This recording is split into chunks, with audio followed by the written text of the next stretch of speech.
Hey everyone, JSD Cool here, and welcome to another episode of Coolcraft Season 4. Now, since the last episode, this place looks a little different. There are green squares in some areas. Now, these here outline slime chunks, so I know where not to do things, or if I'm going to do things in these areas, where to be cautious. However, I ran out of glass before I could actually do stuff over here. See, there's where I ran out. So yeah, all the slime chunks over this way are not yet marked, and I believe, yeah, one right here. But anyhow, in the last episode, we covered this entire floor here in glass, as well as doing a couple other things that, I don't know. The last episode was kind of short and boring, so, I don't know, I got a lot of work done, but it wasn't very interesting. Anyhow, today we will be doing something much more interesting. Today, we will be building our storage system so that I don't have to use this mess of chests up here anymore, because it is kind of a mess. So I have gathered all the resources we will need to build this gigantic building, which takes about a quarter of the area of this perimeter. So yeah, I think it does have a couple slime chunks in it, so we'll have to be wary of that. But yeah, anyhow, let's get into it. Alright, it is time-lapse time, and replay mod has finally been publicly released for 1.17. And oh boy, the release date was a train wreck with the website, I'm pretty sure crashing, so that was fun. Anyhow, this took me a wee bit longer than I planned to actually build. It only took like, let's see here, 8 hours, 2 minutes and 39 seconds of replay recording to actually build. So yeah, that was fun and a lot of time. Anyhow, there's 2 stages to this building. There was the general building all the walls and stuff, which you are watching right now, and then there was adding all the accent blocks to the outside, which make it look 1,000 times better, I swear. Anyhow, so there was also one point where I forgot to pause recording when I went for dinner, so hopefully I cut that out. But I didn't. Well, but yes, this first stage of the building here pretty much requires a lot of white concrete, gray terracotta, I believe it is, and then light blue concrete. Not so much in the light blue concrete, that was actually not necessary. Also, don't know if this is in the time lapse right now because I'm recording this ahead of time, but you might notice I'm leaving gaps in the roof. That's just because those are slime chunks and I don't want to have to deal with spawn proofing those just yet. I'll have to get to that later. Don't worry about it. Anyhow, now I think we're going to be done with it right about now, and specifically stage 1. And doesn't this look freaking ugly? It's very smooth and honestly doesn't look that good, which is why just about now we're going to get into adding those accent blocks all around the outside. Now this I did in the next day because I pretty much ran out of time on the first day of recording this, and then I got to this next part, and as you can hopefully see now, it's looking a lot better. This was probably one of the hardest things for me to actually collect in terms of resources, considering it's all cyan terracotta, which I actually had to go manually mine a mesa for, and it was like something like 7 shulker boxes or something like that of this. And I also then had to get all the blue and green dye. It was like not a fun time. But anyhow, it's now complete. I haven't actually built the storage system itself yet. We're gonna do that in a moment. But doesn't this look great? I've planned this for a long time. Anyhow, back into the video. And construction of the building itself is finished. As you can see, since that time lapse, I have gone around and done the slime chunk spawn proofing and filled in the holes in the roof because, well, I just did that. I also, since the time lapse, finished outlining all the slime chunks in this area, so that's going to be handy in the future when we build other stuff around this. But now it's time to turn our attention to the inside, where for some reason there's skylight coming through. I seriously don't know why this is here. I mean, I know there's lava here, but that doesn't explain that. But anyway, yes, it's time to build the storage system. I have all the materials, I think, that I need for this right here in the center. So yeah, let's get into another time lapse, this time with music instead of me talking.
storage system has been completed, as you can see.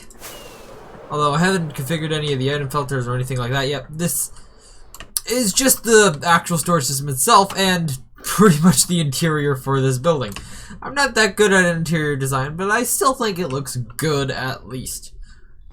Other things of note is that this is actually like the most advanced storage system that I've ever made. It's also the most lag-friendly one that I've ever built because I've specifically designed it to try to cause as little lag as possible. Last season had a big issue with lag in the storage system. This season, hopefully we don't, because I have a system here that when not in use, it automatically locks all of these hoppers automatically.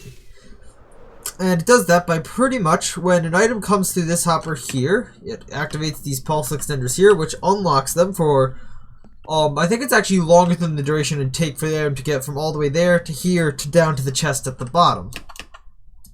And then for each little segment, it has its own pulse extender and detection, which is precisely what is necessary. And this is the most that makes this the most lag-friendly storage system I've ever made. But now, I've got to do a whole bunch of work putting in filter items, and then, you know, actually putting in the actual items for the storage system. That's going to take me a hot second.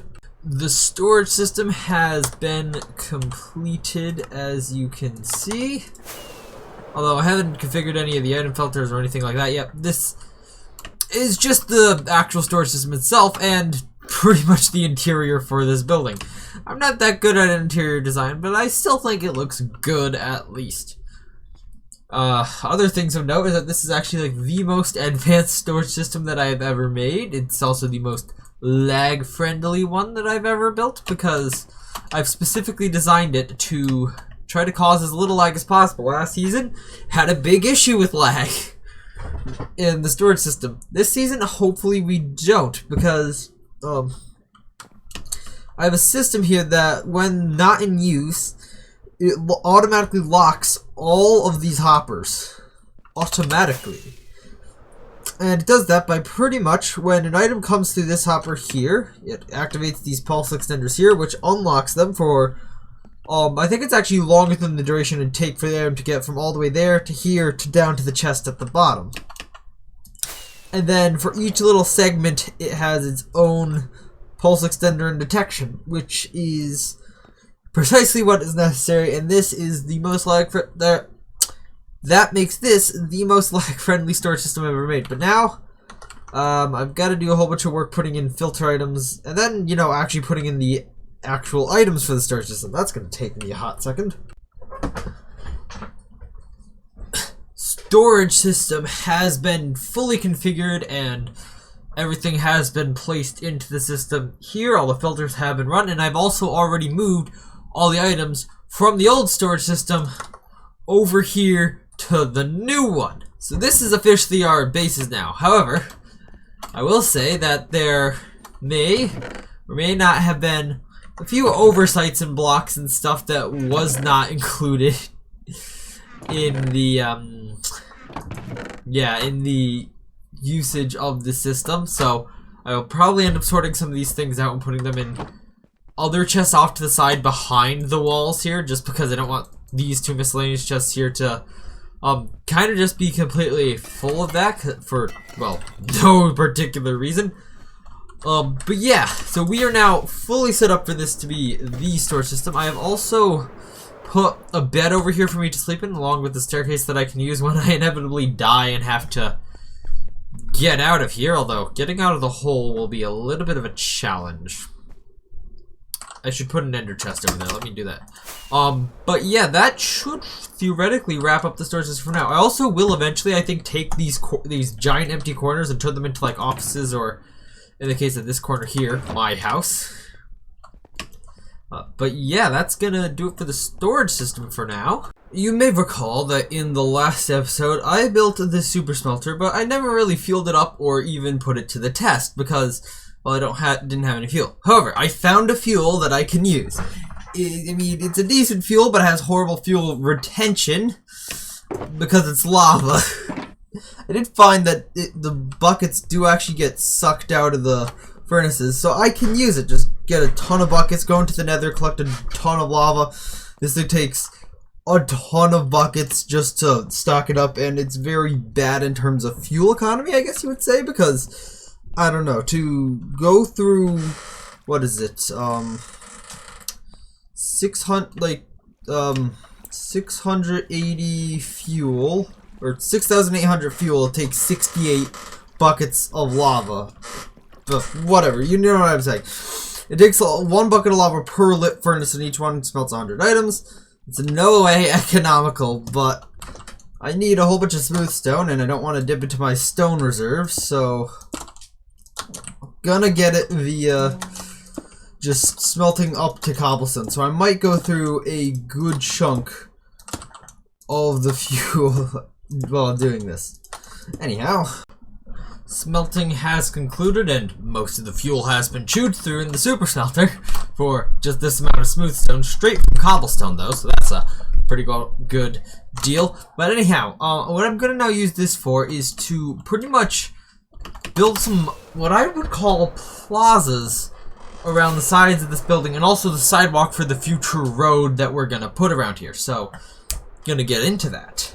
And slabbing around the edge of the building has been completed, and it looks okay, kind of like I was expecting, just some stone slabs out in front. So now we have, in this kind of recessed area here, we have a little bit of a plaza. Not that big, might throw like a fountain in the corner or something like that, although I also have to do this at some point when I get more gray dye.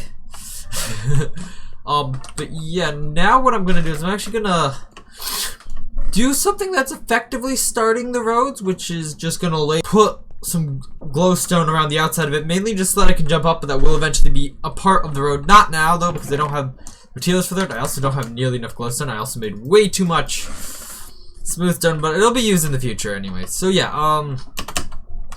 glowstone is in. The only other thing that I think we're gonna do here today is map the base again, because, well, I'm not sure if you've noticed, but it's changed a lot since that map right there, so time to get a mapping. Map has been completed here. I just realized I have to lock it, so I will do that. But as you can see here, it does not render normal glass at all. It does, however, render stained glass on the map, which is interesting. I don't know if it's transparent because I haven't tested it, but it doesn't render this glass, but it does render stained glass, which will come in handy later in the season when I have something planned with the industrial district that I was kind of hesitant to do because it might make mapping a little bit weird.